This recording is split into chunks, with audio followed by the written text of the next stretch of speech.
Today Baba tells us to be in the awareness that we are in the confluence age. Now you see, there is a lot of talk about mindfulness these days.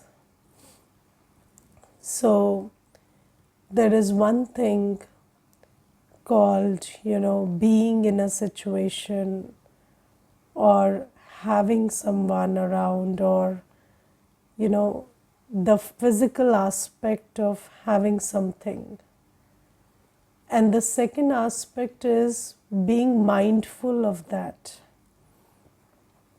Yes, so there are two things. So let's say, I'll give you one example. So there is this one sister, and she told me that she was preparing for civil services for very long.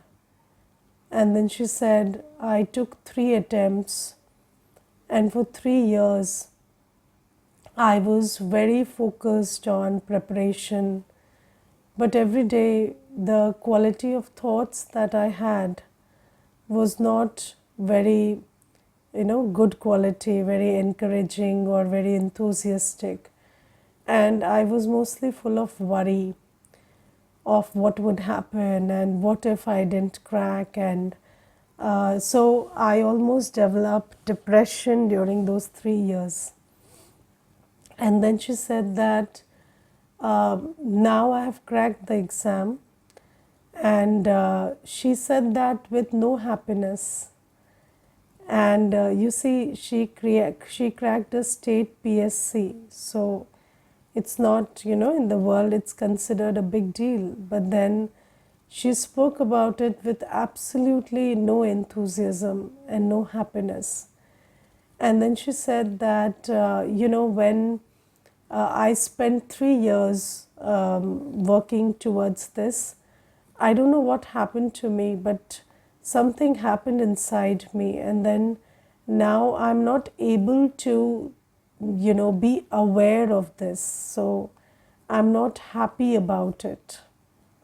And I'm not able to really feel what it feels like to clear an exam and what it feels like to be in a position. So you see, there is one thing which is, the reality. So what is her reality? Her reality is she is an officer now. But what is her in the mind? So the mind is not able to be mindful of the reality. Yes, so there are two things. There is mindfulness and there is a reality. So when Shiv Baba comes, he also tells about this reality that, this is the most auspicious time of my journey as a soul. And as a soul, I lived with deity souls in Satyug. So that was also my reality. I lived in ordinary consciousness in an ordinary manner from Copper Age to Iron Age. That was also my reality.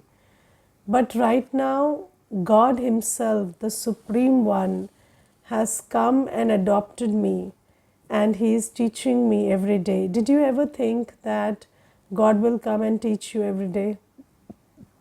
Yes, nobody thought like that, right? So He is doing that, right? So earlier we used to think that Sri Krishna comes and He only teaches Arjun.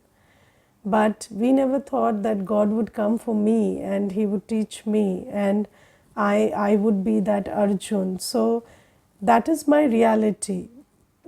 And then my reality is that really Shiv Baba has adopted me, and all that I have to do is just listen to Him and do as He says, and He will remove me from this old world and take me to the golden age. And that is 100% true. But do I stay in that awareness that I am in the confluence age And you see, we have never heard about the confluence age. So, all the scriptures that we read, or all the knowledge that we have in the world, somewhere mentions the golden age, silver age, copper age, iron age, but nobody mentions this confluence age. And nobody tells us that God, who lives in the supreme region, comes and adopts us and teaches us and purifies us and takes us back to the soul world, our sweet home, and takes us back to the world of happiness in this age. So we had no idea about the confluence age, and this confluence age is new knowledge. And this reality that Shiv Baba has actually come and I belong to him now is a new reality. And for any new reality to sink in, and for you to feel the feelings of that reality, it takes some amount of deliberation on it. You have to think about it, you have to churn over it. So when you deeply think about that, although you never planned for it, it came very unexpected, but God comes for you and adopts you and starts teaching you. So this reality that I am actually in confluence age, playing my role with the Supreme One, Paramatma, and I am going to be a deity.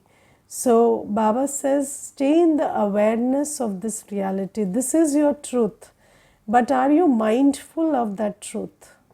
That is what matters. People in the world, they think that when you're drinking tea, be mindful of the tea. When you're drinking water, be mindful of the water. Whenever you're doing something, then be mindful of that action. But Shiv Baba tells us, no, you may be living in an ordinary physical world. You may be doing very ordinary things like going to office or working with a software, or cooking food or cleaning the house, or you may be doing something very ordinary, but be mindful that you are not ordinary. Neither are you ordinary, nor is the time ordinary, nor is the one with who you are ordinary, and nor is the one you're going to be ordinary. So always keep that in your awareness. And when you kept that in your awareness, when you're mindful of the confluence age while you're living in the iron age, then this starts shifting your experience of life, and also the world you create through this kind of consciousness. So this is something that you have to understand, that although our reality is very great, that Shiv Baba himself has come for us, but I have to be mindful of this reality, and I have to hold in my awareness that I am really fortunate. And you see, if I don't hold that in my awareness, then nobody can, there is this one sister, and she told me that she cracked, she got into IIT, and then after going into IIT, she is not feeling the happiness of being in IIT. So then I said that, no IIT or no MIT or no college can give you the feeling that you are somewhere or something. That feeling has to be created by you, by thinking about it. So when you think about the fact that now you are in IIT and your future is bright, when you think about it, you feel it. So feelings are a product of thought, and reality could be very great, but until and unless you think about the reality, you can't feel it. That's the thing. Are you getting the point about being mindful of reality? I'll give you another example. So you see, there was a hospital, and in that hospital there was a survey conducted, and in that survey the housekeeping staff, those housekeeping staff, so you see the housekeeping staff, they do everything very physically, right? So they have physical labor. So they are setting the sheets, cleaning, and arranging things. So everything is physical. So then those housekeeping staff were asked, do you find time to exercise every day? And then they said, no, we don't find any time to exercise because we are here and we have to report really early in the morning, and so we don't find any time to exercise. And then they were given a demo that, what you are doing when you are setting bed sheets is this form of asana, and this is this exercise. And then when you are when you're cleaning the floor, then this is this asana, and when you're mopping, it is this asana. So it is equal to this gym equipment. So they were given a whole demo, and then they were instructed that next time you do the same thing, that same housekeeping activity, what you do is you keep counting. I did so many crunches, so many push-ups, so many this.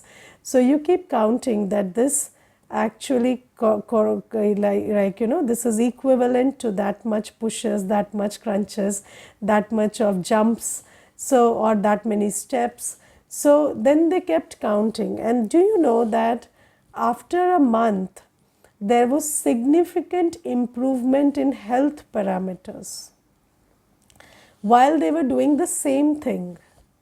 So they were doing the same thing, but there was a significant improvement in health parameters, because you see, your reality is, so the reality of that housekeeping staff is they are exercising, but they are not mindful that they are exercising.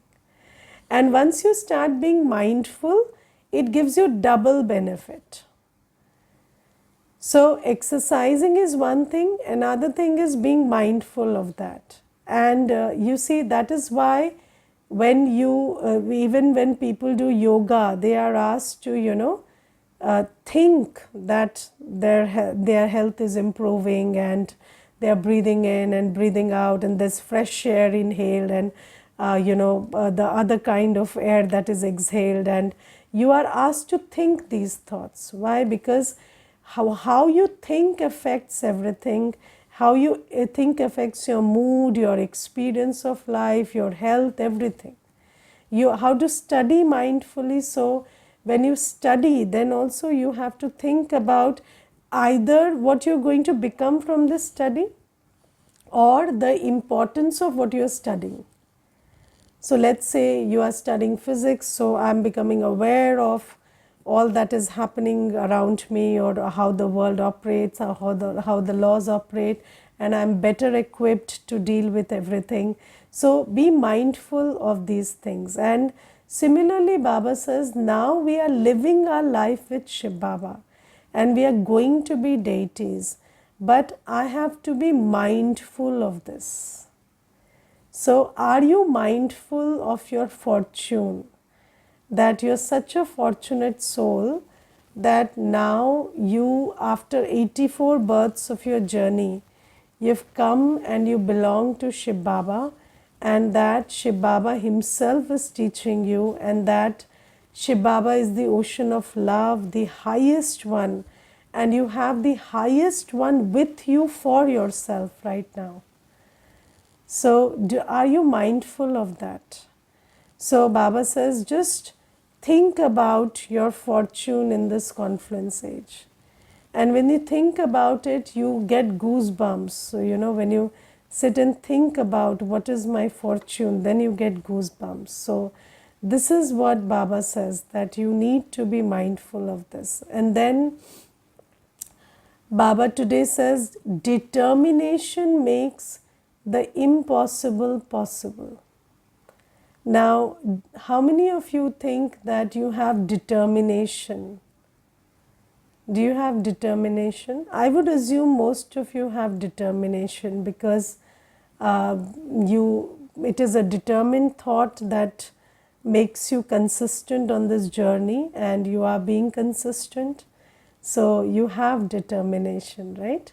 Now, for those of you who don't have determination in every aspect, So let us understand how determination or the virtue of determination is, is imbibed, or how do you create this virtue of determination. So sometimes have you noticed that we create very good thoughts, we create really powerful, purposeful thoughts, and then those thoughts fizzle away. So, you're watching something, you're listening to something motivational, and then you plan that, from today I will make this change in my schedule, or take this up as a habit, or practice this every day. So, whether it's with regard to diet, or with regard to exercise, or with regard to your meditation practice, so many times, or with regard to, even how you conduct yourself in relationships, or how you do work, you sometimes create very good, powerful thoughts, but then they fizzle away, right? They fizzle out, they don't stay. So, and then, what happens is, one moment you create that thought that I want to do this, or I want to be this, or I want to, follow this path. And then the second moment, you yourself create the opposite kind of thoughts. Have you seen that? So, one moment you say, let's say you create a thought that I want to get up at 4 a.m. every morning, right? So, you created that thought for some time, and then after that, what do you start thinking? Oh, it's so difficult to get up at 4 a.m., and then I will be sleepy after that, and then if I am late in sleeping, then I would not be getting enough sleep, and how will I get up in the morning, and it will become very difficult. So mostly what happens is, we are the ones sabotaging our own intent.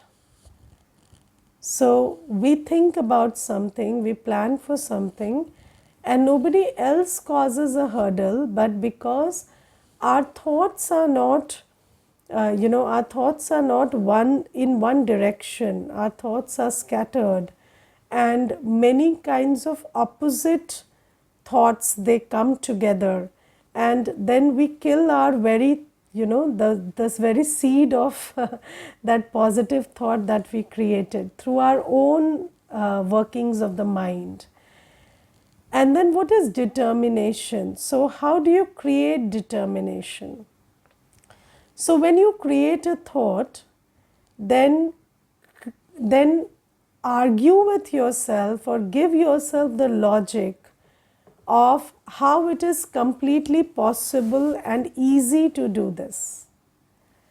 And also keep nourishing that thought or that intent that you created again and again. So just like, when you plant a seed, you have to keep watering it.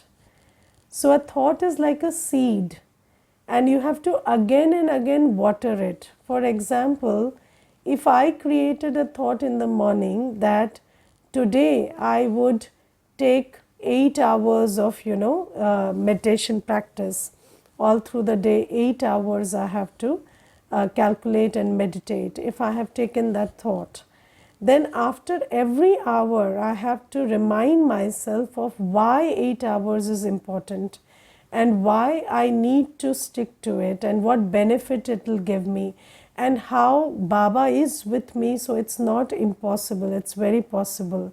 And I have to keep doing this every 1 hour. So whatever, even unconsciously, the thoughts that arose in that 1 hour, and they weakened that intention, that weakness will be overcome by again fueling that intention with more power, more purpose, more dedication. And that is how you create a determined thought. And only a determined thought is backed by action. Because, mostly what happens is, when we create thoughts, they are not seconded by action, because we create a thought, then we create another thought, and that thought kills the first thought. And then there is no, the action never happens. But when you create this determined thought, when you make the effort to, when you create one thought and then make the effort to create that thought in a determined way, so when you sustain that thought with determination, then next step you will go to action. Okay, so that is very important, and then the impossible becomes possible. So basically nothing is impossible, but what seems impossible now will become very possible. Yes, and why it is impossible until now is also because of a certain pattern of thinking. Correct? You are thinking in a certain pattern, and that's why it is impossible until now. And for you yourself to change that pattern of thinking, you have to introduce a new pattern of thinking and stick to it every hour. Consciously do that new pattern of thinking, introduce that new pattern of thinking every 1 hour. And then you create that thought, you fill that thought with determination, and then action succeeds it. So this is how you make the impossible possible. And then Shiv Baba says that think about yourself as actors. Yes, so do you think about yourself as actors? So Shiv Baba said this is a drama, and in a drama, who are we? We are actors, right? So this is a drama going on, and just like in a stage drama, there is a pre-written script that is handed over to the actors, and the actors have to play their role according to the script, right? So now we are actors, and now we have the script also. What is the script? That you were a deity, going to be a deity, playing your part with God. So this is your script right now. And are you a good actor? So have you seen that if somebody is a good actor, then regardless of the role they are given in the script, they will be a good actor and play any role very well. So let's say if you have a good actor, maybe Amitabh Bachchan, then he will play, the role of a coolie equally well. If you give him the role of a king, if you give him the role of a coolie, if you give him the role of a father, a son, he will play all those roles equally well, because the role doesn't matter, the actor matters, and the actor is rewarded not according to what role you play, but how well you play it. Got it? So we are all actors in this drama, and usually we are comparing ourselves on the basis of what role is given to us. Yes, everybody has a different role, everybody is given a different role in the drama, and usually we keep comparing that person's role is better than my role. Yes, so they are in a different position and their position is better than mine. But do you know that if you look at how the universe will reward you or penalize you, for that reward or punishment, the universe doesn't see which role you are in. It only sees how well you play it. So even if you are in a very miserable physical condition, so your circumstances are not good, that's the role you've been given, that's your reality. But if you are a good actor, if you what act do you have to perform right now? You have to be a yogi, you have to be a karma yogi, you have to, you have to put in your best in every scene. So you have to play your role with peace, purity, love, happiness, and power. And if you did that in every scene, despite the scene being very unfavorable, then the universe will reward you. And if you kept saying that, my role is not good, or the part that I have been given is not good, then you will receive more punishment in the future. Okay, so this is how it goes. So doesn't matter where you are, what context you're playing your part in. So I will give you one example. There was this one, so there were two BK sisters, and one BK sister was given hospital duty to look after a patient. So some BK was not in physical health, and she was given the duty to look after that patient. And another sister was given a lot of seva, so taking classes and doing stuff. And then this one who had been given hospital duty, she thought, what do I have to do? That patient is in coma, I have to just keep looking at that patient. So what seva have I been given? Not very good seva. And then the other person is given so much seva, they can create so much good karma by taking classes and giving benefit to so many.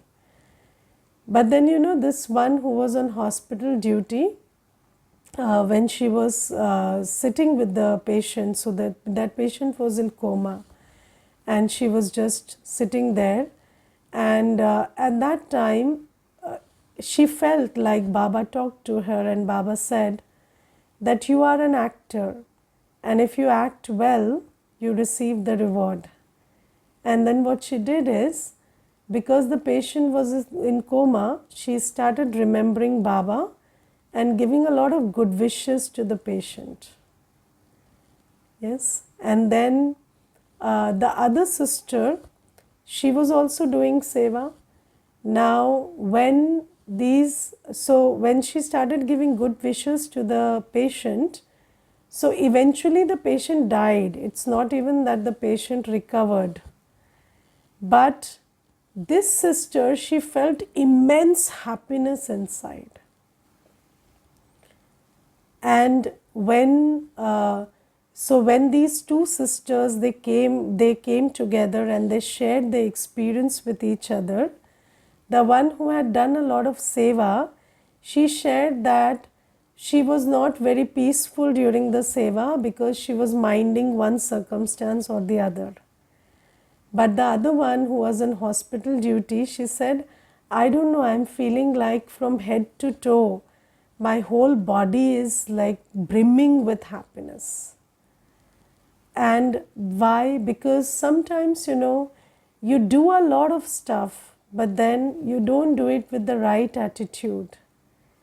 And then that is not good karma. And sometimes you're not doing anything, you're just sitting in remembrance of Baba, and that is very good karma. So Shiv Baba says, doesn't matter what role you've been given, doesn't matter what physical context it is in which you're playing your role, but you are an actor. And if you are with Baba, so when I am an actor, who is Baba? Baba is the director. So when you are in remembrance of the director and doing everything in remembrance of the director, taking love and light and directions from the director and playing your role, then you will be rewarded for it. And always think about yourself as an actor. Do not identify with your role. Yes, do not identify with the character you're playing. Identify with the character of you, the actor. What is the character of you, the actor? The character of you, the soul, is knowledge, purity, peace, love, happiness, bliss, and power. And the role that you're playing could be a different character. Yes, it could be a role of sadness, sorrow, whatever, strained circumstances, lack of resources, whatever. But Shiv Baba says, always remember who you are and play accordingly. And do you know that in the initial years when Shiv Baba started this yagya, so this is called a yagya, also a sacrificial fire in which everybody is sacrificing their vices. So when Shiv Baba started this yagya, then in the initial years, there was a time when there was not even food to eat, because these days you see Brahma Kumaris is a very big organization and this stuff, but in the initial years there was not even food to eat, and it was called the beggary part.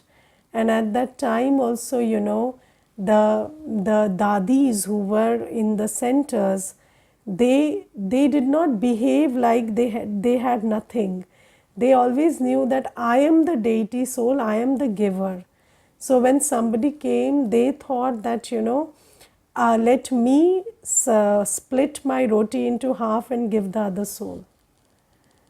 And when you remember who you are and you act accordingly, then other things follow. And these days, everybody feels that it is a fortune to contribute to this yagya. Why? Because the deity souls never forgot that they have to give. So that is why they never had to ask. So when you give, you are given.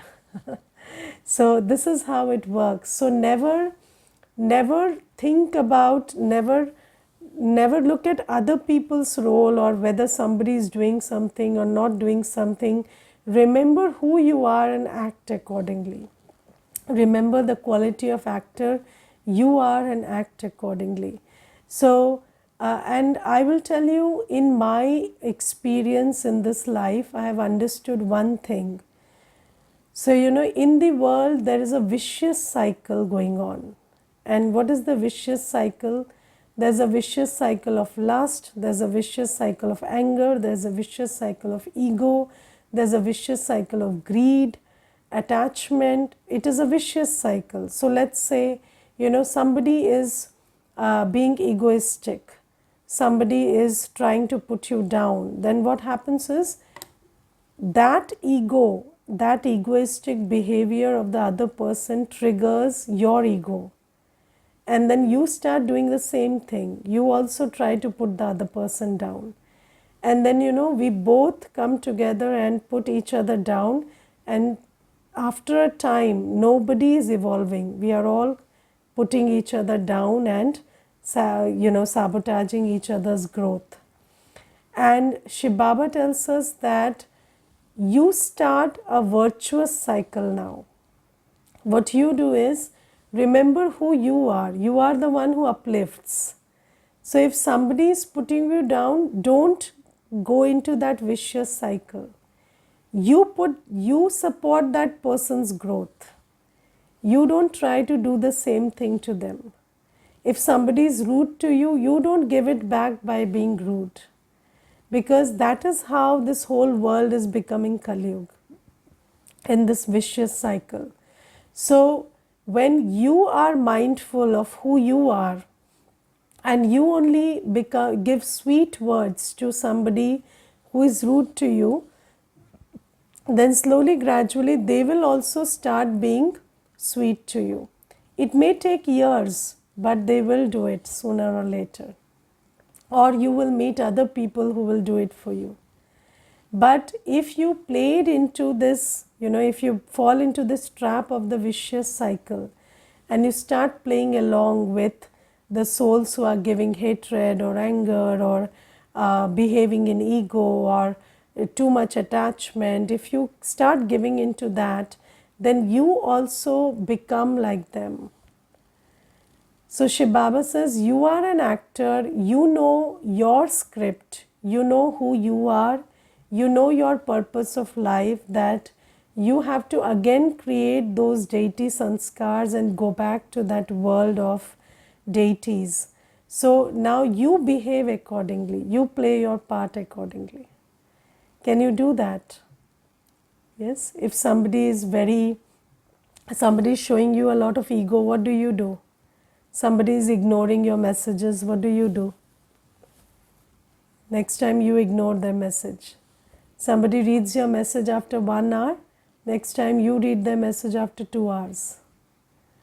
Yes, you answer after 2 hours because they are trying to tell you I am busy, you are trying to tell them I am busier. And then what happens? You reach a point of time when nobody needs to tell anybody that I am busy because there is no relationship left. Yes, there is no relationship left at all. And so we need to think about these things. If you want to mend things, if you want things to be better, then you have to recognize that I am the soul, I am the actor who is getting directions from the director. Nobody else knows even that they are actors. I am the one who knows I am an actor, and I am the one being given instructions by the director. I know the script, I know who I was, I know who I will be. So let me take the ownership of acting very well in every situation. And when I do that, then other people will follow, one thing.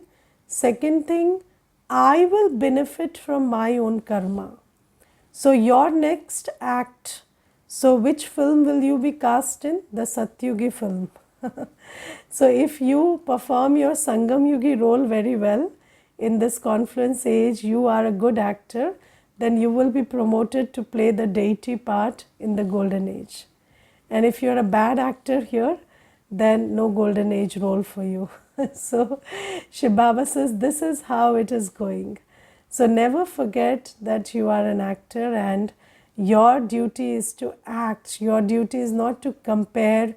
You are given this role and they are given that role. And if you ask me personally, I have done the best I can in every situation I'm put in.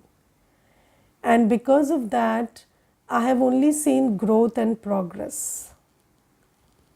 So if I am put in a situation, I know that this is my drama at this time and I never resist it.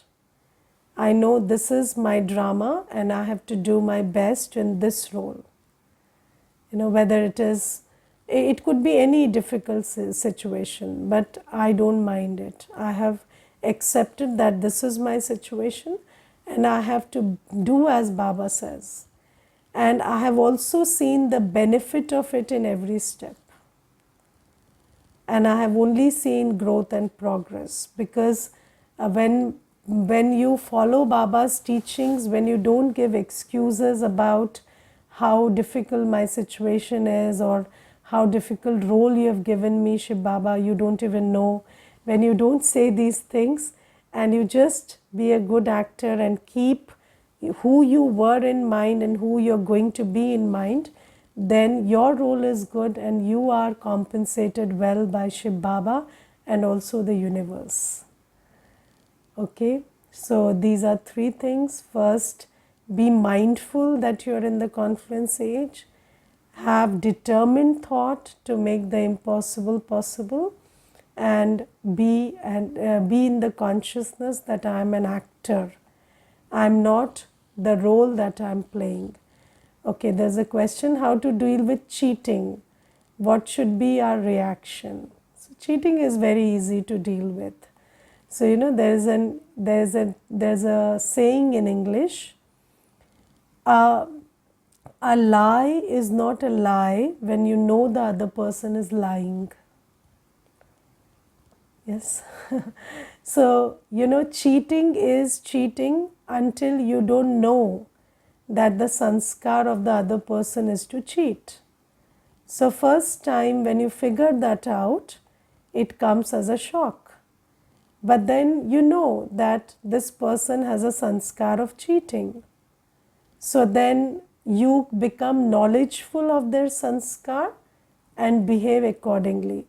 And why is it such a big deal? 99% of the people have sanskars of cheating. So don't react. Just know that, out of the 99%, this is also one person who has the sanskar. And then just have your own boundaries and behave sensibly. So you see, when you know that somebody who you have hired as an employee or who you are living with under one roof has the sanskar of cheating, then you identify where they can cheat you, and then you safeguard yourself against that cheating, and you don't have to react to their behavior, because in Kali cheating, betrayal, everything is normal. It's not a big deal. Most people, because souls have taken 63 births in Ravan Rajya, they have all kind of sanskars, and it is okay. I will give you one example. There was one sister, and she came for the course, and then she said, when she was taking the course, she was just looking at a plant, and then she said, you know what, I sometimes have thoughts of stealing, like I'm right now thinking about stealing that plant. So you see, if people were honest, then they would speak like this all the time. I'm telling you, I'm not criticizing that sister, because many people have these kinds of thoughts. Maybe not for a plant, but for some jewelry or money or whatever. But many people have these thoughts. And when she said that, so I said, okay, but don't steal from here. People donate here, they don't steal from here. It's not good karma. So she said, next time when I come, will you keep all the plants away? So I said, no, I won't do any such things, but we have cameras, so we can find out if you took one. So, but then I gave her the course, didn't I? So I know that she has that sanskar, so I'm a little wary. So I know that, she can pick up things. So I take care of that. But that doesn't mean that I will say, don't come here, don't take the course. No, we don't do that. So Baba teaches us something very nice. Be knowledgeful of other people's sanskars and then act accordingly. When you know somebody has a sanskar, then you set your boundaries, you tweak your behavior in accordance with those sanskars, and then you have a peaceful life. Okay, Om Shanti.